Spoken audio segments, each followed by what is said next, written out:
Monsieur le Président, je suis aussi conscient de l'honneur que vous me faites d'avoir confié à un inspecteur de la jeunesse et des sports le soin de terminer et de clore avant, en tant que maître des lieux, vous repreniez la parole, de faire la synthèse de cette rencontre avec les jeunes. Le Conseil départemental de la Réunion a bien compris que les sociétés ont besoin de récits de mémoire pour s'émouvoir ou pour s'indigner. Il faut parfois, comme c'est le cas aujourd'hui, faire coexister des regards et des ressentis différents. Car les mémoires sont souvent contradictoires ou conflictuelles. Et c'est ce que vous avez réussi à faire donc aujourd'hui dans la formule du vivre ensemble que la Réunion connaît très bien. À quoi sert une commémoration? 75e anniversaire de la commémoration de la départementalisation. Monsieur Badinter disait, et il répondit, qu'une commémoration sert à trois choses. La première, c'est à revenir aux sources. La seconde, c'est à dresser le bilan.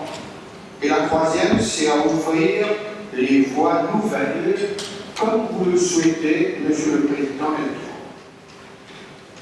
Les intervenants ont retracé l'effort des générations passées.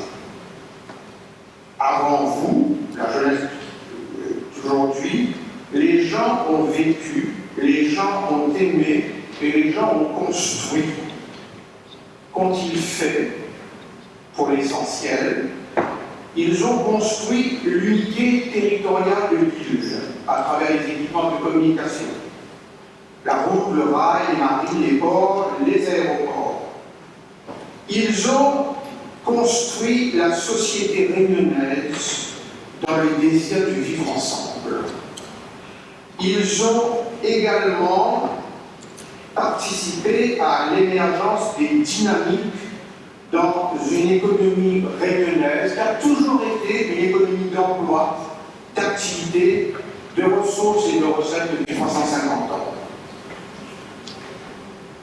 Tout ce bel autrefois évoqué aujourd'hui n'est pas mort, vit autour de nous et vit en nous, parce que toute la vie est faite de désir.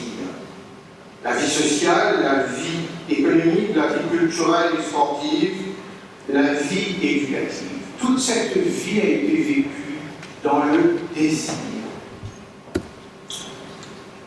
Derrière ce bel autrefois, du géranium, des corbeaux, de la boutique chinoise, des marchands de charbon, de la limonade d'Elbourg, de l'abondance de Guichy, des cases en paille, de l'hôtel d'Europe, du respect pour le gendarme et de l'instituteur, du train pour trois bassins, des courses de chevaux à la redoute, des orchestres en cuivre, des chapeaux à paille du président Rangetti, de la troupe Volard, de Petit 14 qui portait la capeline, comme toutes les filles dans les courants d'air, dans les cars courants d'air. Derrière ce bel autrefois, dont on a la nostalgie parfois, il y avait toujours la misère des gens, cherchant le repas dans les ordures à Tréma, cherchant l'eau à la fontaine avec des buvettes et des souches à la tête. Il y avait l'insalubrité dans la ceinture de pauvreté dans l'espace, des bidonvilles partagées avec les rats et les moustiques. Et il y avait surtout, derrière le bel autrefois, la mort qui rôde et qui frappe les enfants qui partent dans les petits cercueils. Tout ce que vous voyez autour de vous, la ville, la vie, ont été produits par les désirs des gens d'hier et par les idées des autres. Maintenant, c'est à vous, la jeunesse d'aujourd'hui, d'aimer et d'avoir des désirs. Qu'est-ce qu'il vous reste à faire? Il y a deux choses à faire. Écoutez et aimer la mélodie du passé, ce que vous avez entendu donc aujourd'hui, comme une berceuse de grand-mère ou de maman, pour vous donner du courage pour avancer. Mais tout reste à faire, disait le président Mitterrand. Tout reste à faire. Et à chaque génération, il faut que la génération change et transforme le monde. Avant que chacun d'entre nous parte dans des petits ou de grands cercueils.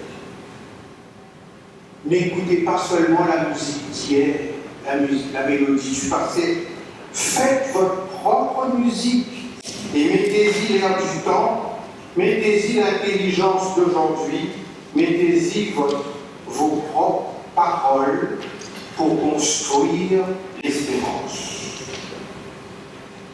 Et ce que je vous souhaite à tous les jeunes, représentés par le Conseil général des jeunes, faites mieux que nous.